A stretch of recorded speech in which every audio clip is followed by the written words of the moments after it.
Assalamu alaikum. Hello everybody. Karibuni tena Tajiri's Kitchen, na leo nimewaandalia mapishi ya dessert ya Oreo. Na hivi ndivyo dessert yetu itakavyofanana. Bila kusahau kusubscribe, kulike, kucomment na pia kushare kwa wapendao. Karibuni sana jikoni. Mahitaji yetu itakuwa ni cookies za Oreo. Na hizi cookies ziko na krimu katikati, kwa hivyo tutatoanisha hii krimu tuiweke kando, zibaki biskuti peke yake, alafu tutaenda kuzisaga.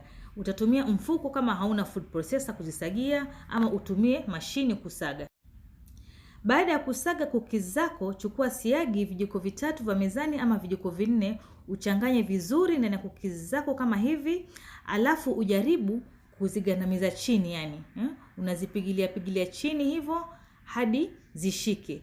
Kisha uchukue uzieke kando. Sasa tuende tutengeze krimu yetu. Sasa tunatengeza nini? Tunatengeza krimu yetu.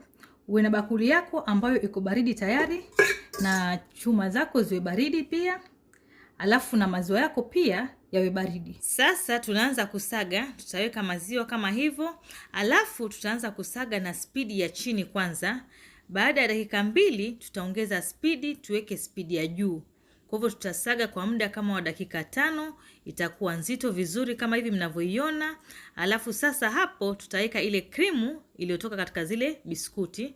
Tutaweka ndani na tusage tena hadi iwe nyororo vizuri kabisa.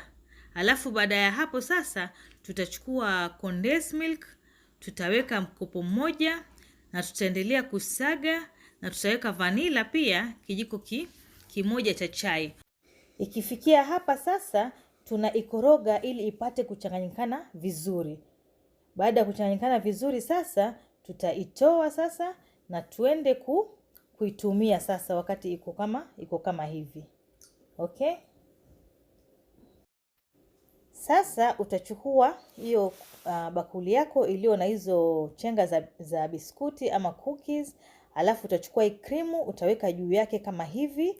Utaishindilia vizuri ili ipate kuingia huku kando kando vizuri. Kwa hivyo utaendelea kuiweka yote hadi uimalize, alafu uitengeze vizuri sana juu kama hivi. Alafu sasa utachukua hizo cookies zingine utawekelea juu hivi kama mapambo. Alafu baada ya kumaliza hapo sasa kushaziwekelea zote, tutaenda kuiweka kwa friji kwa muda wa masaa 2.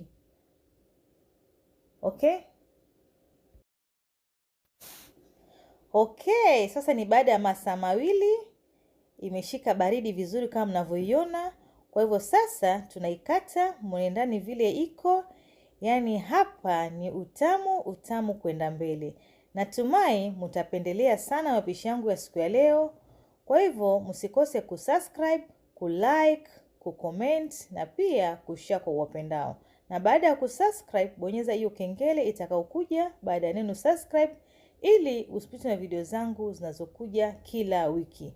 Pia usisahau kunifollow katika social media zangu, Facebook na Instagram, kote natumia Tajiri's Kitchen.